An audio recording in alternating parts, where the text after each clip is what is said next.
યાદ રાખજો, બધાની પરિસ્થિતિ કાયમ સરખી નથી રહેતી. તમે તમારા કર્મચારીઓને નાની ભૂલ માટે ખખડાવશો, કાલે સંજોગોને દિવસો ફરી ગયા ને, બેંકના સીલે વાગી શકે, બેંક પણ તમને રીતે ઊભા રાખી શકે, પોલીસ અને કોર્ટ પણ ઊભા રાખી શકે. પરિસ્થિતિ અને સંજોગો તો ગમે ત્યારે બદલાય છે. 11,000 કરોડની મિલકત હોય ને તો પણ સબ કુછ મિટ્ટી में मिल जाता है. અત્યારે આ ફ્રેઝ બહુ ચાલે છે, આ શબ્દો અત્યારે બહુ ચાલે છે છેલ્લા 5 દિવસથી. મિટ્ટી में मिल जाता है. ભલ ભલાનો અહમ મિટ્ટીમાં મળી જાય. એટલે કોઈએ કેવું નહીં બાપુ આપણે તો વાપીમાં 3 યુનિટ છે, વેલ્યુ સિસ્ટમને ફોલો નહીં કરે ને તો 3માંથી 0 ગમે ત્યારે થઈ જશે. પૈસાથી કારખાના નથી ચાલતા, વેલ્યુ સિસ્ટમથી ચાલે છે. How many of you believe this? Rays your hands if you say yes. All of you, thank you very much. You run your businesses not by money, by a value system. કર્મચારીને બેસાડ્યા, ડ્રોવરમાંથી pulled out a piece of paper. એટલે કર્મચારીને તો એસી ચાલુ હતું તો પરસેવો છૂટી ગયો. ફોર્ડે ડિસ્ક્રિપ્શન ચાલુ કર્યું કે તું 22 વર્ષથી કર્મચારી છું. એટલે કે જી સર. તે આ પોઝિશનમાં કામ કર્યું છે? જી સર. કારણ કે ખબર હતી કે હમણાં ત્રીજું વાક્ય આવશે, ફાયર્ડ, ગો આઉટ. તે આટલા આટલા નિર્ણયો લીધા છે, આ પ્રોજેક્ટ કર્યા છે, એના લીધે કંપનીને આટલા આટલા ફાયદા થયા છે. તારી 22 વર્ષની વફાદારીની મને કિંમત છે. એટલે the mistake that you made because of which the company has suffered a loss of $2 million, it doesn't count in my eyes. I am promoting you 2 levels. પેલાને તો એમ થયું કે હું પૃથ્વી ઉપર છું કે મંગળ ગ્રહ ઉપર છું. ફોર્ડે એને $2 million ખોટ કંપનીને અપાવ્યા પછી 2 પ્રમોશન આપ્યા. કેમ? કે હું જાણું છું કે તારા હૃદયમાં આ વાતનું દુઃખ છે. તને ખબર, તારા મનમાં છે કે મારા $2 million વ્યાજ સાથે કંપનીને ચૂકવવા છે. જો મને તક મળે તો એ હું તને તક આપું છું. 2 પોઝિશન સુપરસીડ કરું છું એટલે તું ફાર બેટર ડિસિઝનમાં ઓથોરાઇઝ થઈ જઈશ. કયા લેવલથી લોકો કામ કરે છે? આપણે કે સીસીટીવીમાં તું દેખાણો તો શું યાર? પેલો કે નાના સાહેબ હું તો ખાલી ત્યાંથી પસાર થયેલો. તું હતો ખરો, બોલ, સાચું બોલ. What are we talking? શું વાત કરીએ છીએ આપણે? એક માણસ છે, એની પાછળ એનો પરિવાર છે, એને તમારી કંપનીમાં 5-7 વર્ષ વફાદારીથી કામ કર્યું છે. It has to be honoured. પેલા કર્મચારી તો ત્યાં ધ્રુસકે ને ધ્રુસકે રડ્યા અને એમને in the next 4 to 6 years આ $2 million, I am talking of 70s and 80s. આજે પણ $2 million કેવડી મોટી વાત કહેવાય. તો 60 ને 70ના દાયકા, 70 ને 80ના દાયકામાં તો કેવડી મોટી વાત. એણે વ્યાજ સાથે કંપનીને નવા પ્રોજેક્ટ્સ લાવી અને બિઝનેસ લાવી અને ચૂકવી દીધા. This is the spirit of success. સફળતા પાછળ ખાલી મહેનત તો છે જ, પ્રામાણિક મહેનત પણ છે, પણ આવા વિચારો ને આવી ભાવનાઓ કામ કરે છે. એક વ્યક્તિ આવીને પ્રમુખ સ્વામી મહારાજને કહ્યું કે સ્વામી મારી બહુ મોટી ભૂલ થઈ ગઈ. સ્વામી કે તે આ તો શું કરી છે? આના કરતાં તે 10 ગણી મોટી ભૂલ કરી હોત ને તો પણ હું માફ કરી દેત. તારે મને વાત તો કરવી જોઈએ ને. મહાપુરુષોના જીવનની આ શૈલી છે એટલે એ કામ કરી શકે છે. That is the spirit of success which is the most needed thing. એટલે આદિત્ય બિરલાજી એક બહુ જ સરસ પુસ્તક લખ્યું છે. સોરી, કુમાર મંગલમ બિરલા, એમના દીકરાએ. એમણે શું લખ્યું?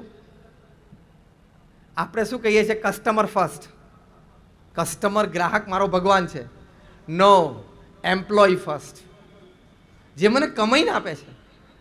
કદાચ એમ્પ્લોયની ભૂલથી એક કસ્ટમર જતો રહો તો કસ્ટમર તો બીજો આવશે. 750-800 કરોડની વસ્તી છે. આ એક 4 વર્ષથી ટ્રેન્ડ કરેલો મારો કર્મચારી બીજો લાવવો ક્યાંથી? કર્મચારી સાથે આવી ભાવનાથી રહેવું જોઈએ. તમારામાંથી કેટલા બેઠા છે જેને પોતાના કર્મચારીનું લગ્ન હોય, કર્મચારીના દીકરાનું લગ્ન હોય, એમાં ભલે 5-10 મિનિટ માટે પણ હાજરી આપી હોય, છાતી ઉપર હાથ મૂકીને ફેથફુલી આંગળી ઊંચી કરજો, છાતી ઉપર હાથ મૂકીને. ઘણા બધા છે, અભિનંદન છે એમને બધાને. વી clap for you.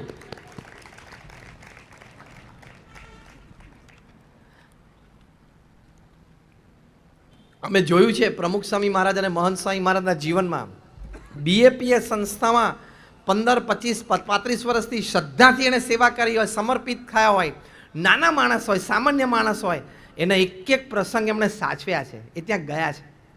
It is a life time bonding.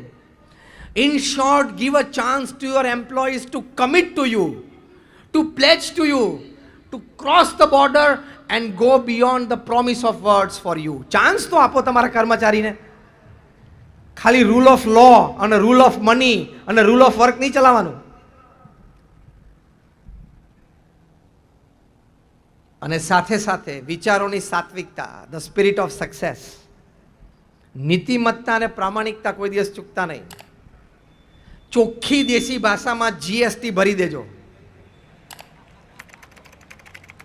નીતિમત્તા અને પ્રામાણિકતા ચૂકતા નહીં, એનું ચોખ્ખું દેશી ગુજરાતી ભાષાંતર જીએસટી ભરી દેજો. હું ઘણી વખત બોલું છું કે 2 જીએસટી છે, ખબર છે કનુભાઈ? તમને આજે બીજા જીએસટીની પણ હું વાત કરું, તમે ફિનાન્સ મિનિસ્ટર છો.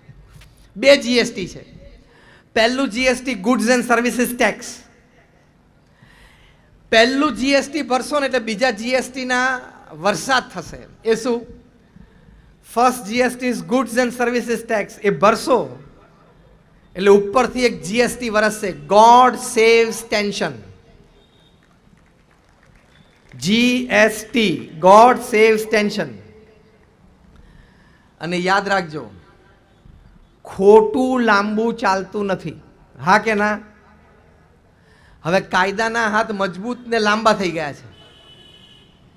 એમાં રાઈટ ઓર રોંગ?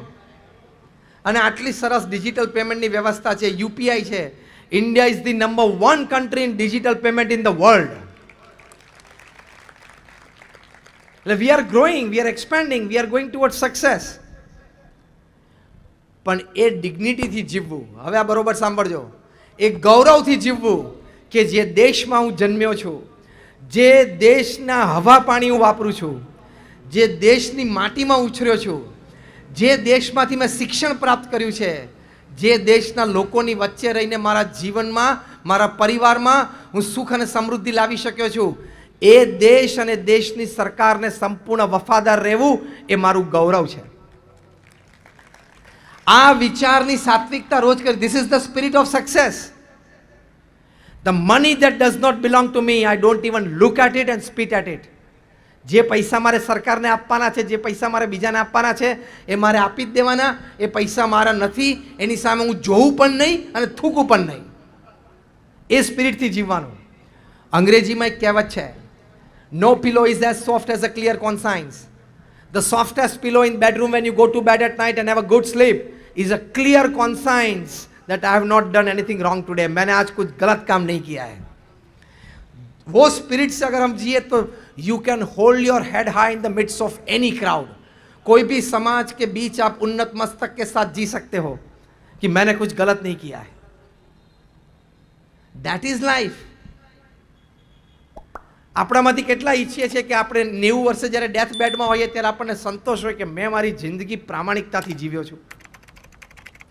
જો આપણને બધાએ છે, આપણા બધાના મનમાં વિચાર છે. હું આ નવા વિચાર કોઈને નથી આપતો, આ વિચાર આપણા મનમાં છે. Let us make it strong today. Let us make the foundations very strong today. અને ખોટું કરશો તો પ્રશ્ન આવશે અને ત્રીજી વખત બોલો, આવશે. જેણે જેણે ક્રિકેટના બોલ સાથે ચેડા કર્યા, ઓવરશાઇન કરવાનો પ્રયત્ન કર્યો, અંડરશાઇન કરવાનો પ્રયત્ન, એ બધાએ ક્રિકેટ છોડવું પડ્યું. હા કે ના? જેણે જેણે બેંક સાથે ચેડા કર્યા બધાએ દેશ છોડવો પડ્યો. હા કે ના? 2-4 જણા લંડન જતા રહ્યા છે, 2-4 જણા કેરેબિયન આઇલેન્ડમાં, બધાને પાછા લાવવાના છે. હમણાં 5 દિવસ પહેલાં જ આપણા માનનીય પ્રધાનમંત્રીજી નરેન્દ્રભાઈ મોદીએ ઇંગ્લેન્ડના પ્રાઇમ મિનિસ્ટર ઋષિ સુનકને ફોન ઉપર કીધું છે કે ભાઈ હવે મોકલવા માંડો. સ્પષ્ટ શબ્દોમાં કીધું છે. બધાને લાવવાના છે. એમાં 1-2 જણા માટે તો યુકેના હોમ સેક્રેટરીએ સાઇન કરી જ દીધી છે. અને Tihar with wide arms is ready to હગ them. Tihar with wide arms is ready to hug them. એ અહીંયા આવીને બોલશે એટલે એ તકલીફમાં, બીજા 2-4 જણા તકલીફમાં આવવાના છે. ખોટું લાંબુ ચાલતું નથી. प्रमुख स्वामी महाराज को कभी किसी ने पूछा कि कौन सा विचार आपके मन में हमेशा रहता है. प्रमुख स्वामी महाराज ने कहा कि जो विचार मेरे मन में कभी नहीं आए वो मैं बताऊं. That was more interesting. प्रमुख स्वामी महाराज ने कहा किसी का भी अहित हो ऐसा विचार मुझे जीवन में कभी नहीं आया. This is the spirit of success. આ વિચારથી તમે ચાલો ને ત્યારે સફળતા તરફ જાવ જ. Express highway to success, super express highway to success.